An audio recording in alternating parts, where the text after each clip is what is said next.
भारताने इराणला साथ द्यायला हवी होती. राज ठाकरेंनी पंतप्रधान नरेंद्र मोदींवर निशाणा साधलाय.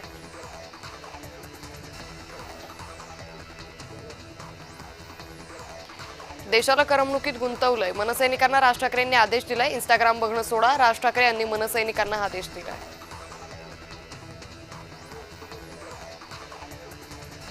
राज ठाकरेंनी देवेंद्र फडणवीसांवर निशाणा साधलाय. फडणवीसांच्या विकासाच्या दाव्यावर राज ठाकरे यांनी सवाल उपस्थित केलाय. महाराष्ट्रावर 11 लाख कोटी कर्ज आहे. महाराष्ट्रातील शहरं बकाल झाली आहेत असं राज ठाकरे यांनी म्हणत टीका केली. कोस्टल रोड मराठी माणसाच्या मुळावर उठणारे. राज ठाकरेंनी मुंबईच्या विकासावर प्रश्नचिन्ह उपस्थित केलं आहे.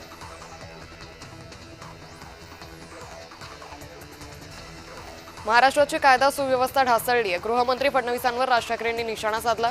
अंमली पदार्थ अपहरण मुद्द्यावरूनही गृह विभागावर निशाणा साधलाय. मनसेकडून फेरीवाला विरोधी मोहिमेवर टीका केली आहे. बांगलादेशी फेरीवाल्यांना मोदींनी कर्ज का दिलं? संदीप देशपांडे यांनी थेट सवाल उपस्थित केलाय.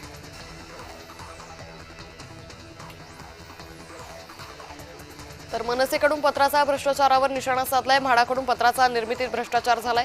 मनसे नेते संदीप देशपांडे यांनी टीका केली.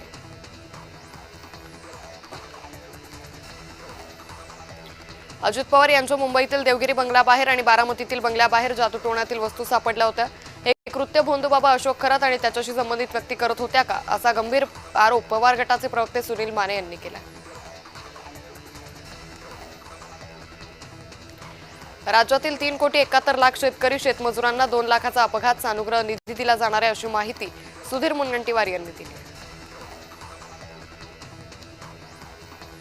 गुढीपाडव्याच्या मुहूर्तावर फलटण पंचायत समितीच्या सभापती कुमारी शिवांजली भोसले यांचा पदग्रहण सोहळा पार पडला.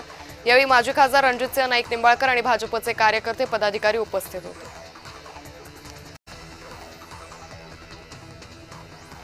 जळगावात व्यावसायिक सिलेंडर बंद असल्यानं अनेक उद्योग संकटात सापडलेत. मात्र लवकरच यावर मार्ग निघेल. केंद्र शासन याबाबत खूप प्रयत्न करतंय असं मंत्री गिरीश महाजन यांनी म्हटलंय.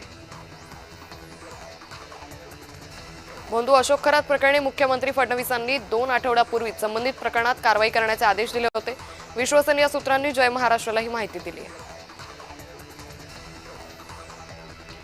जळगाव जिल्ह्यातील शेतकरी अडचणीमध्ये, त्यामुळे शेतीसाठी चांगलं पॅकेज जळगाव जिल्ह्याला दिलं पाहिजे अशी मागणी जळगाव जिल्ह्याचे पालकमंत्री गुलाबराव पाटील यांनी केली आहे.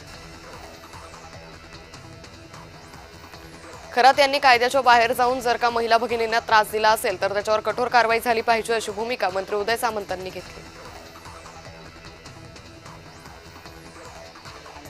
आंबा आणि काजू पिकांचं निसर्गामुळे जे नुकसान होतंय, अधिवेशन संपण्यापूर्वीच नुकसान भरपाई देण्यासाठी आम्ही सज्ज असं मंत्री नितेश राणेंनी आश्वासन दिलंय. अशोक खरातचे धागेदोरे दूरपर्यंत पोहोचले. रुपाली चाकणकरांना तात्काळ हटवा. मुख्यमंत्र्यांनी सखोल चौकशी करून तात्काळ कारवाई करावी अशी मागणी सामाजिक कार्यकर्ते विजय कुंभार यांनी केली.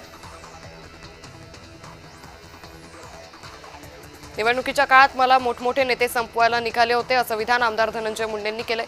परळीच्या मायबाप जनतेनं महायुतीला भक्कम पाठिंबा दिला आणि ऐतिहासिक विजय मिळवून दिला असे मुंडे म्हणाले. सातारा जिल्हा परिषदेच्या अध्यक्षपदाची निवड शुक्रवारी होणार आहे. आपलाच अध्यक्ष व्हावा यासाठी राष्ट्रवादी शिवसेना भाजपमध्ये रस्सीखेच आहे. मात्र राष्ट्रवादी शिवसेनेनं आपले सदस्य परराज्यात नेलेत. ते थेट अध्यक्षांच्या निवडणुकीवेळीच येणार आहेत. भोंदूबाबांवर कारवाई करण्याबाबत फडणवीस सरकारची कडक भूमिका असल्याचं वक्तव्य भाजपच्या नवनाथ बन यांनी केलंय. महिलांवर अत्याचार करणाऱ्यांना पाठीशी घालणार नाही असंही बन म्हणाले.